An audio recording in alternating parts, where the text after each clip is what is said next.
اچھا ماں باپ نے حج عمرہ نہیں کیا کبھی زندگی میں اور اولاد کو اپرچونٹی ملتی ہے, تو ایک چیز ہوتی ہے بندے کے دماغ میں, یار ماں باپ نہیں گئے کبھی بھی, میں جا رہا ہوں, تو اس پہ کبھی کبھی وہ بولتا ہے یار میں نہیں جا رہا, ماں باپ کو ہی بھیجوں گا, میں بھی نہیں جا رہا. تو اس کے بارے میں اس کا مسئلہ بتائیں. اس کی وجہ یہ ہے کہ ماں باپ اگر صاحب استطاعت نہیں تھے, کہ وہ ان کے پاس اتنی رقم نہیں تھی کہ وہ عمرہ یا حج کر سکتے, تو ان کے اوپر شریعت کی اوبلیگیشن بھی نہیں. صحیح ہے. بخاری مسلم میں حدیث ہے, اسلام کی بنیاد 5 چیزوں پہ ہے. نمبر 1 کلمہ لا الہ الا اللہ محمد رسول اللہ, اس کی گواہی دینا. دوسرا نماز قائم کرنا. تیسرا زکوٰۃ دینا. چوتھا رمضان کے روزے. اور 5واں اگر استطاعت ہو تو حج.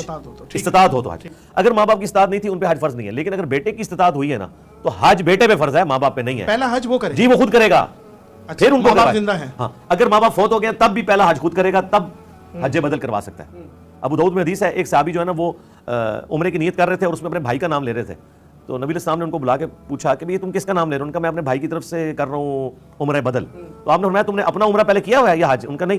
تو آپ نے فرمایا پہلے اپنا کر پھر اس کا کر. ہاں, یہ بنیادی چیز ہے. اور دوسرا لاجیکلی بھی جب فرض آپ کے اوپر ہے, آپ صاحب استطاعت ہوئے ہیں, تو اس کی وجہ سے آپ کے ماں باپ پہ تو نہیں. اور نہ اس میں یہ ہے کہ ماں باپ کی اجازت لینی ہے. بھائی ماں باپ کی اجازت تو اس کام میں آپ نے لینی ہے جو حلال کام حکمن نہیں ہے. ٹھیک ہے کہ جی میں نے یہ چیز موٹر بائک پرچیز کرنی ہے, میں اس کمپنی کی کروں, اس کی کروں, چلے اس میں کوئی پسند ناپسند ہو سکتی ہے, لیکن حج تو فرض ہے, اس میں نہ ماں باپ کی اجازت کی ضرورت ہے اور نہ یہ ہے کہ آپ نے پہلے ان کو کروانا ہے.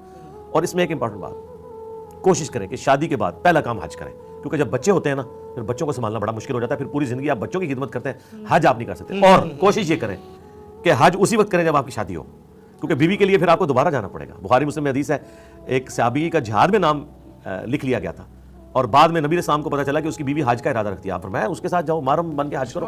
جی, اور حج میں انسان کو بیوی کی ضرورت بھی ہوتی ہے اس حوالے سے کہ 40 دن اکٹھے رہنا ہے, انسان ایک دوسرے کو سمجھ سکتا ہے. پھر ایک علیحدہ جگہ گیم ہے جہاں وہ بھی کے لیے بھی جو فرض ارکین ہیں ان کے لیے تو 6 دن ایک ہفتے میں حج کروا رہے ہیں. وہ تو خیر بہت مہنگا حج ہے نا, اور 6 دن والا حج کا مزہ بھی نہیں ہے. اگر آپ نے پکنک کرنی ہے نا صحیح والی مدنی پکنک, 40 دن والا پیکیج لیں. واہ واہ, مشقت ہو مشقت ہو, مزہ آپ انجوائے کریں گے یار, کوئی مسئلہ نہیں, جوان آدمی کے لیے کوئی مسئلہ نہیں ہوتا.